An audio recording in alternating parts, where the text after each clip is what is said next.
Hey guys, Joe here. Thanks for checking out another video on the channel. Greatly appreciate it. Closing in on 45,000 subs, so you guys rock. Keep that thing going. I'd like to get to 50K by the end of the year, and I think we can do that if you guys keep watching my funny ha-has. Get subscribed, become a member, all that good stuff. It helps the channel grow, as well as use my links. And I've noticed that some companies have been reaching out to me more frequently. I'd like to see that, because then I can get some better review stuff and save some money for going to the range. So everybody wins in that scenario. Now, you've been saving up. It's time to pick a gun. The market is completely flooded. You've decided you want some capacity. You've decided you wanted some features. You've decided that you want to get something for CCW. Well, make sure you take a class, because at least here in Virginia, the laws change. You can't do it online. But one gun that we've been highly recommending recently has been the Springfield Armory Hellcat Pro. Now, some people will say it's just a 365 XL knockoff, and why would you compare it to that, and all that fun stuff. And to those I say, get a life. Guns are fun. But let's go ahead and clear it out. Ow. Ow. It's very slick right now. Not going to restart. And that's one of my chief complaints about this gun. We'll get back to it. But as you can see, it is clear. And we're going to go ahead and drop the slide. Now, this one is actually part of what's called the Gear Up pack, and I don't know if they still do that, but for $565, you would get the firearm in a nice pouch. That's what Springfield does. Even my $1,400 emissary comes in the exact same packaging. But you get that, you get 2 mags normally, so there's one more underneath there, your gun lock, your books, all that stuff. But the Gear Up pack comes with, close that up, a range bag with 3 additional magazines. So you're getting a free gun bag and 3 extra magazines, all for the price of $565. That's at our store, Liberty Arms. Google them. I can't link them. Other stores may be charging more because the MSRP on this kit is $634. But if you can save $70 and just have it shipped in and pay a $30 FFL, you still save money, so keep that in mind. Again, they might not be offering the Gear Up right now during this time of the year, but keep your eyes open because Black Friday is coming too. What is the Hellcat Pro? Well, the Hellcat Pro started as the Hellcat, which was their version of a SIG 365. It was a medium to upper capacity micro 9mm. Now, as you can see with the Hellcat Pro, she's grown up a little bit. She's no longer a 3-inch barreled gun. I believe now it is a 3.7-inch. It's good having the box there. I was going to say 3.5-inch. So it's gone from 3.1 to 3.7 inches, so over half an inch longer barrel. And capacity has gone from 11 plus 1 to 15 plus 1. It's also led to a larger frame. But as you can see, it's still quite a little gun. This has the same capacity as a Glock 19, but overall weighs 4.5 ounces less and is a much smaller package. For an example, here's my daily carry, Kimber 1911, 4-size comparison. One thing you will notice, though, is that the frame is about the same size as my 1911, so that's what prints. But the overall length of the gun is barely as long as my dust cover. Why would you want to have a micro 9 that's this large? Well, going from a 3.1-inch barrel to a 3.7-inch barrel, even though it's only 0.6 of an inch, makes a very, very big difference in shootability. Recoil impulse on micro 9s is a little bit more severe than it is on even a Glock 17, which is a full-size 9, or even a Glock 19, which is thicker and larger. Mine's at the store being sold, so oops, should have grabbed that one for the video here. But it's a very, very nice package. I think it's a handsome package. Comes with some bonuses right out of the box, including the upgraded to OSP ready or optics ready setup. It does have Springfield's U-notch rear sight. I'm not a huge fan of that. Luckily, my emissary has a 10.8 Performance Lab rear sight, and I think he actually has a rear sight for the Hellcat as well, which eliminates that U-notch as well as widens it and makes it a little more shallow, so you actually get a more accurate target picture. Front sight I have no problem with. It's luminescent yellow paint with a tritium dot, so it is a night sight. Hold on a second. Yep. Had to make sure one of my computers didn't turn off. I do like the texturing on the outside of this gun. It has the same texturing I wish like all the SIG guns did. So it's got really good texturing that goes all the way around. It's not super aggressive, but if you need it, it's definitely going to grip there. But it has thumb texturing, which I really do like, as well as go pedal texturing. That's all stuff you would normally pay extra for, and it's on this gun. I like that. A little bit of a beaver tail from the design of the gun.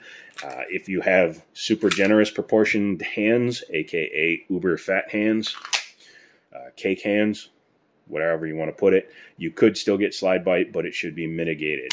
Flush fit magazine at 15 rounds, drop free. Pew. Well, pew. Shunk. Trigger blade safety. No manual safety other than that, and this is all you need. Glocks have them. Some people prefer this over a SIG 365 because a 365, unless you get one with a manual safety, has new safeties. I like this style safety. It works for me. Works for a lot of other people.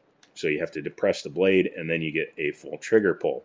It's a polymer frame, striker-fired gun. Trigger ain't going to be great, but it's actually not as bad as some people think, and we'll check it in a second. A little bit of an undercut there, and vestigial finger grooves. They're not really finger grooves, but they do help place your hand pretty well.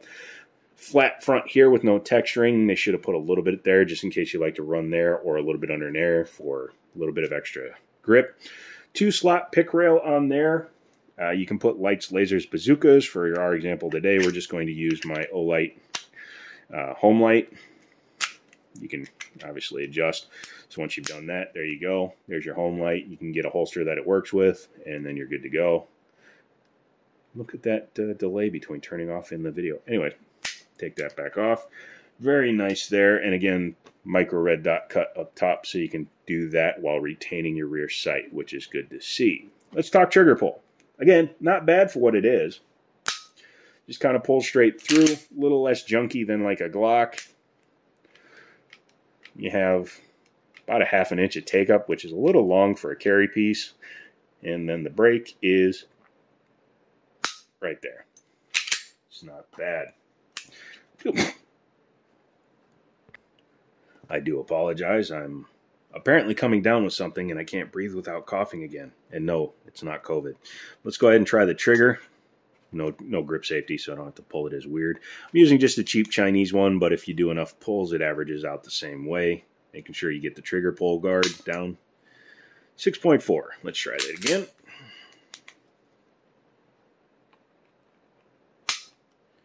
.4.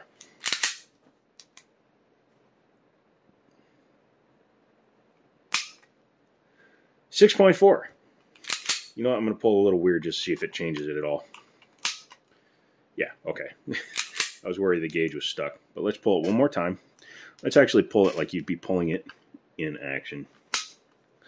6.6. So anywhere from 6 pounds, 4 ounces, up to 6 pounds, 6 ounces. So 6¼ pounds, which is fine, especially if you're going to be appendix carrying it. It's nice to have a little bit more weight so that you don't accidentally snag it on clothes without noticing it. So it actually feels lighter than 6½ pounds or 6¼ pounds.